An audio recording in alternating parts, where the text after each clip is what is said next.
Cliches, I would like to start by saying that I cannot believe we're here. We are finally at our graduation, and what follows is completely up to us. So as we've recounted or will recount our truly awesome feats as a class or as a team, I think it is also equally important and frankly time for everyone in their cap and gown today to evaluate their own truly awesome feats. One of them obviously being your very presence here today. Whether you couldn't care less about this ceremony or you care too much, sit up straight and smile.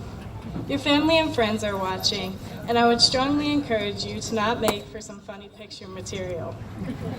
Or don't. You can slouch or get some much needed sleep.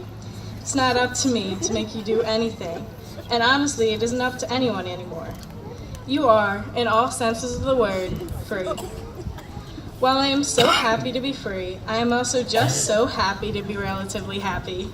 I know, not something to be too excited about, or something to write a speech about, frankly, but for a while, I could really not see the light at the end of this tunnel, full of family chaos, personal struggles, and breakaway lanyards. I was so focused on menial things and meaningless approvals. It felt like every time I was happy, I needed to hold on to the feeling so tight and fear I would lose it, which I always would, because you can't possibly be absolutely happy all the time. And when I did, I was left with the thought that I was nothing, a truly scary thought. But this past year, our senior year, I worked to stop panicking every time I wasn't happy and started relishing the moments when I was. The moments when you are driving in your car with your friends, singing/screaming way off key to meaningless songs. Or when your favorite teacher is giving you advice you'll never forget. Or when you finally find out what you want to do with your life.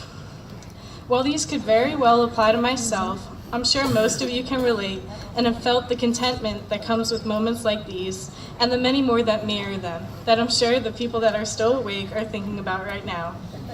And I hope you are trying to meet the eyes of your closest friends, knowing they are thinking about some of the same things. It is these moments that you need to hold on to when all is lost, or at least when it seems like all is lost. Because happiness is fleeting, it comes and goes, and that is life. What is important is to always remember, even when it seems so far out of reach to even crack a smile, happiness will come back to you, and you need to be able to survive in the times when it hasn't yet. It took me a very long time to reach this mediocre goal of relative happiness, and while it may seem that simple, this subjective understanding of happiness has helped me blossom into a whole new person who isn't clutching helplessly onto the idea of absolute happiness.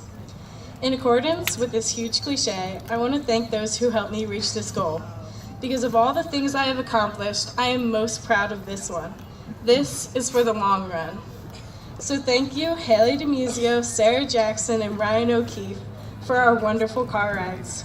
My family for being my family, and Mr. Carpenter, not for showing me the light at the end of the tunnel, but for convincing me it was there. With that, I would like to encourage you all to thank those who sparked the feelings of happiness inside of you. Congratulations to this wonderful class of 2018, and stay relatively happy. Thank you.